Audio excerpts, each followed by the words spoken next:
Hey, guess what time it is? Time to paint stuff. What I'm going to do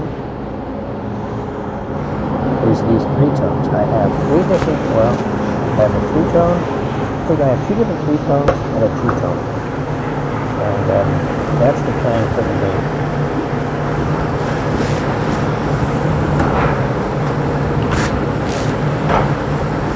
So, this one has already been yellowed, and I've already put a coat of lacquer on it. So now I'm just going to do this dark Salem. And my approach to applying the dark Salem is always evolving. I used to do it like this, down. I used to hold the body like this and then do it all the way around. And I've changed into this approach because I have discovered that the overspray is a little less when I do it this way.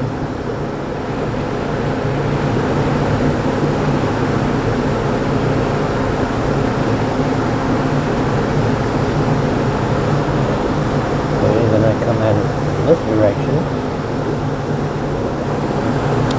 I wasn't paying attention to the camera again. I was looking at what I'm doing, not looking where the camera's aiming. So, sorry about that. I know I mentioned that I bought a GoPro, and I do have it, but it's still in a box, and I gotta get a SD card for it.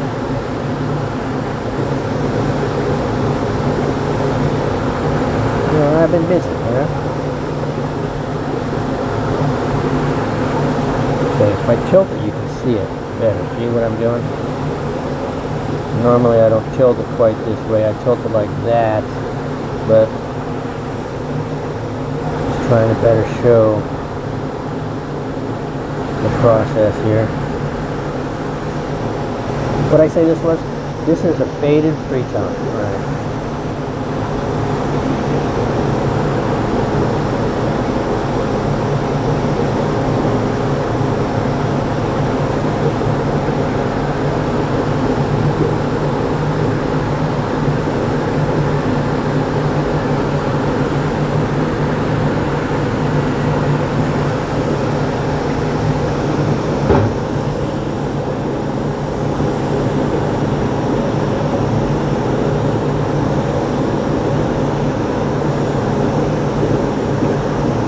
So faded three tone. The dark Salem color here is normal on a faded three tone. But when you do the red, you just do less of that red. So it sort of has an orangey look to it, which never comes out on the camera. It always looks super red on the camera. But I think I also have a regular three tone. Maybe we'll be able to show the difference. So I've done the sides, now I'm going to do the burst.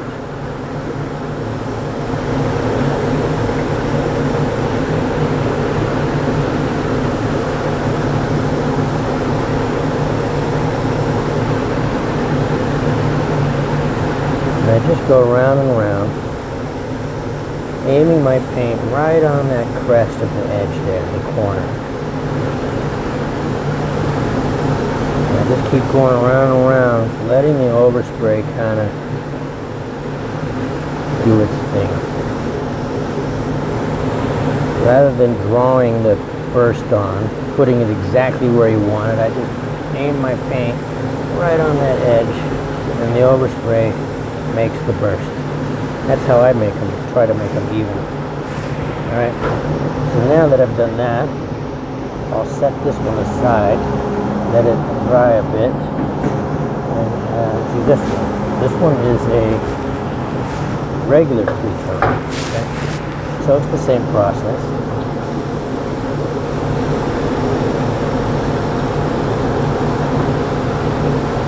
Spray that side, that edge. I'm not really worried about the burst. I'm not doing the burst right yet. Just spraying the edge.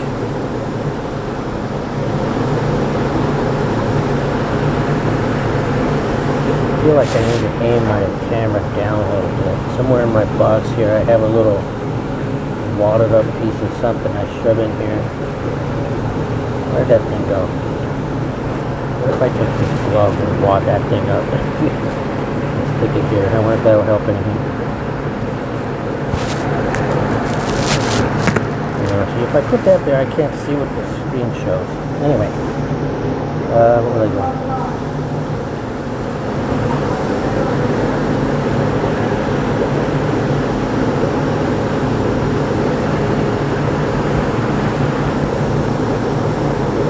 Okay, slip it to this side.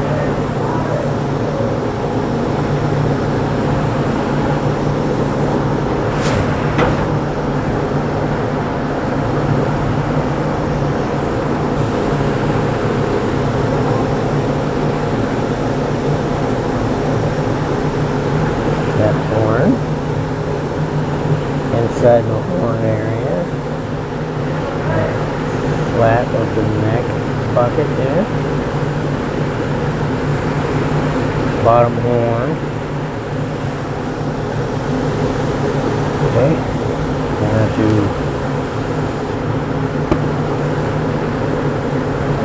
put something in there. I'm going to drive myself insane. What if I put this? Can you see it? No. It's one of those sandpaper or sponge things. What if I put that here?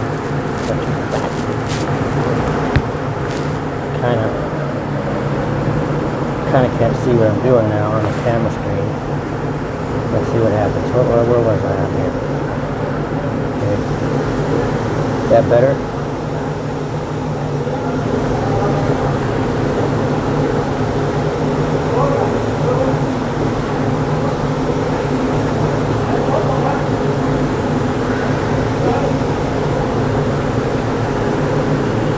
As usual, there's 75 people behind me, all commenting, laughing at my little phone taped to my helmet. Golly.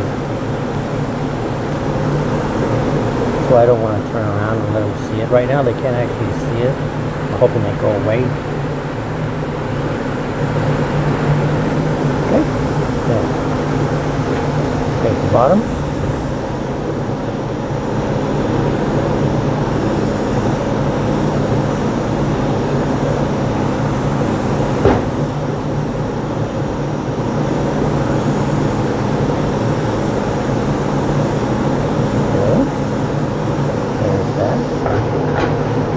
Do the first.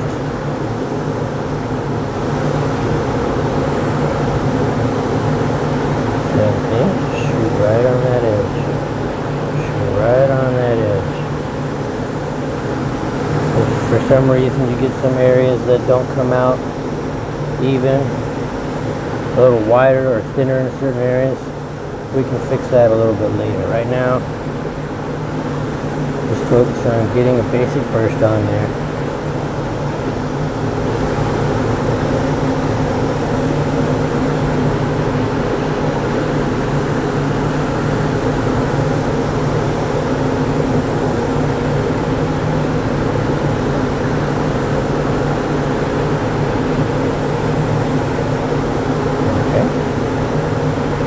A normal 3-tone, this one. Basic 3-tone strat. There you go. Okay, walk back. Let that one dry. Here's the first one we did. Here's that one. Now here's the other one. We're going to do 3. This is a wide faded 2-tone. Alright? There we go. Are you starting to see a pattern here? I do them all the same.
wide faded two-tone, right?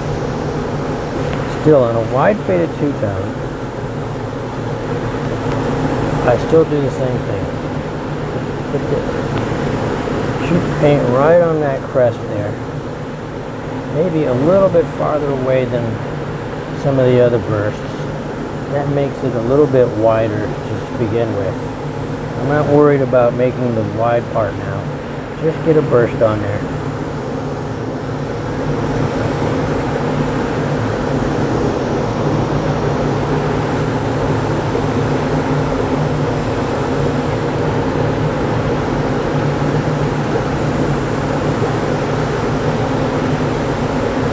Now you see right here I made it a little narrow accidentally compared to like right there and right there. Well, that's why you go around 3 or 4 times. Do you see that? You can adjust as you're going.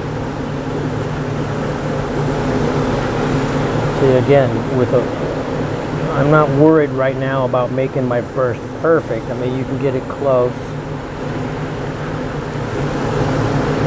There we go.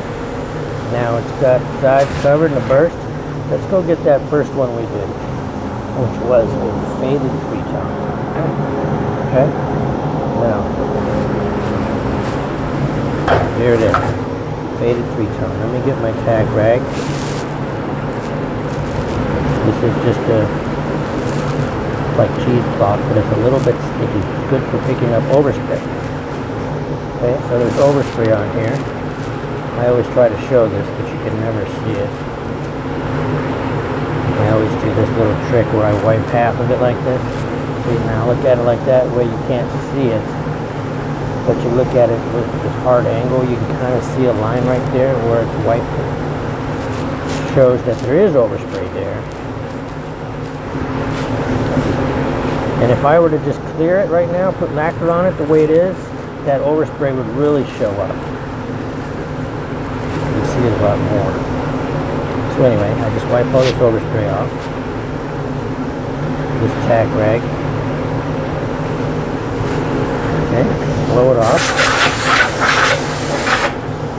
Kind of do a quick once over. Is there any obvious thing that needs to be addressed here? Wide spots, narrow spots, anything? Okay, now I have a lacquer gun. I'm using clear lacquer. I just put a light coat on. I'm not trying to make it all flat and smooth. I'm just putting a coat on there. It really helps me see how the burst is really going to look, for one. And for two, sometimes lacquer shrinks when you put lacquer paint, like this dark sailor, will shrink back a little bit when you put clear lacquer on it. And I'd rather have that happen now than later. Now I can adjust for it. Alright, so this is a regular faded three-tone. So I've already got a nice burst on here. So I'm just going to go over my burst again. A little slower, a little farther away. Still aiming right on that crest. And just letting that overspray even everything out. So that I'm making a soft edge to that burst.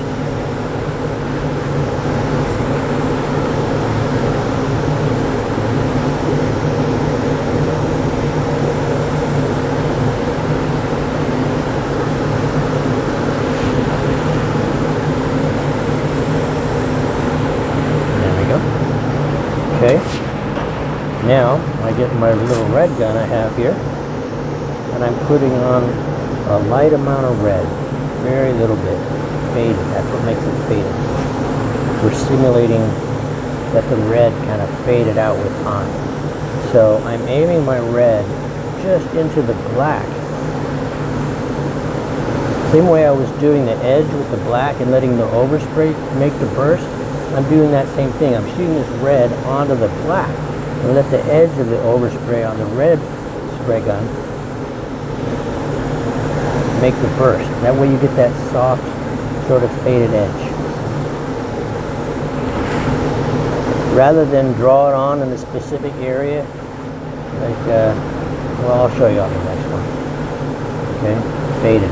Like that might be a little bit too much red for faded. I mean, it's still in the ballpark, but I got a little carried away there.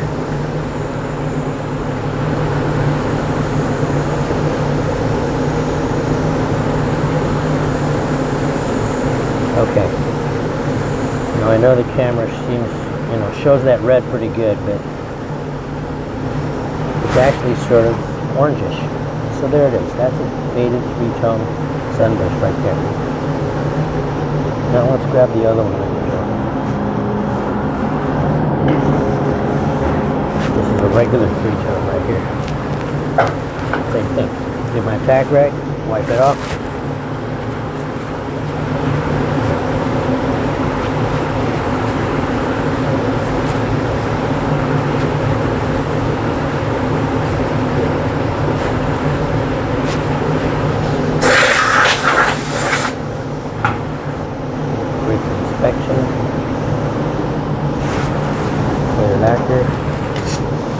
Lacquer on there.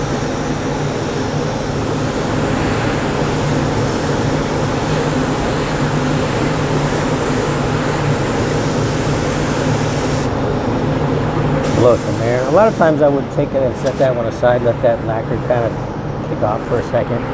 It's really light amount, so it dries fast. And it's a little tacky, but I can touch it. And the reason is, now that I'm going to do a burst, if that lacquer is still kind of tacky, the overspray from doing the burst is going to stick into that tackiness. But if it's kind of cured a little better, you can wipe it off if you get a little crazy with it. But anyway, what was this? A regular three-tone. All right.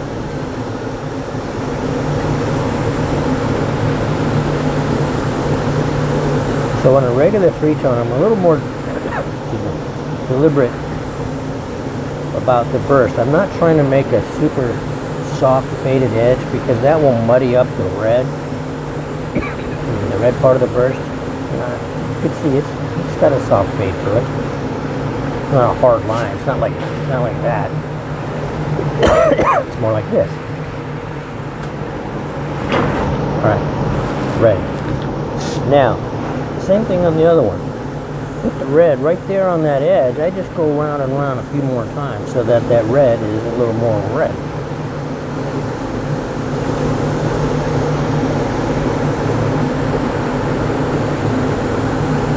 Then you can control the way you're aiming your red gun, or all your paint guns actually, but see, I'm kind of aiming off, does that make sense? I'm shooting my paint off this direction, down when I go here, to the left when I go here, so that my overspray is not going like this towards the center. I don't want to mucky up the center and make it red. I want to keep it yellow. So my overspray is shooting off the edge of the guitar. Okay? Slight angle change right there. Shooting the paint away from the center.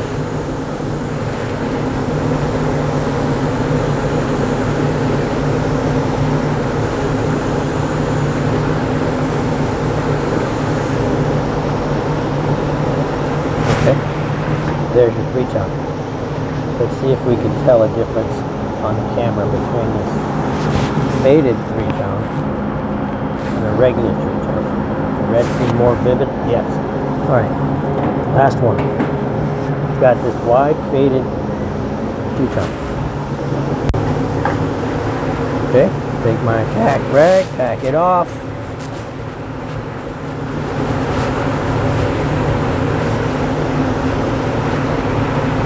You can get these at paint stores. You can get them at Home Depot. Okay, there goes that. Clear gun time. Get your clear gun. This isn't, you don't have to do this clear gun step. I just do it because it helps me guarantee what I'm doing is coming out right. Instead of finding out later when you top coat it, like, oh, that looks funky. See, I see what I get now. I can adjust if I have to. Okay, got the lacquer on there. Blow a little air to kind of help it flash off quicker. So, it's a wide faded two-tone, which means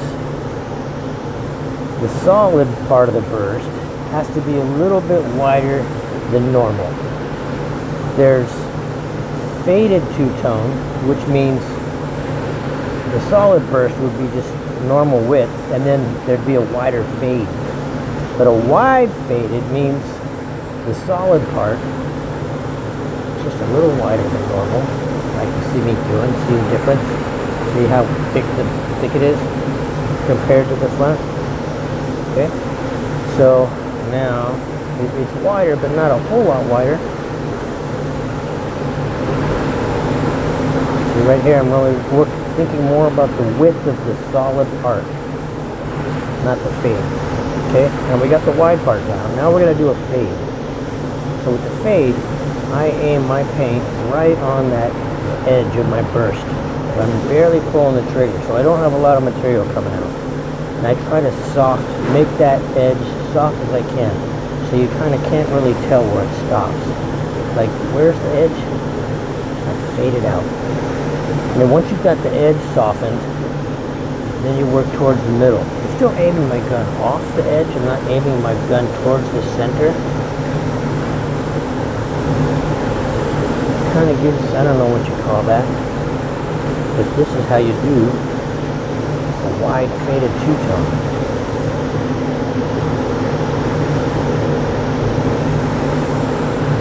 Soften the edge as much as you can. Barely pulling that trigger. Just a little bit of material's coming out. Take your time, get it on there.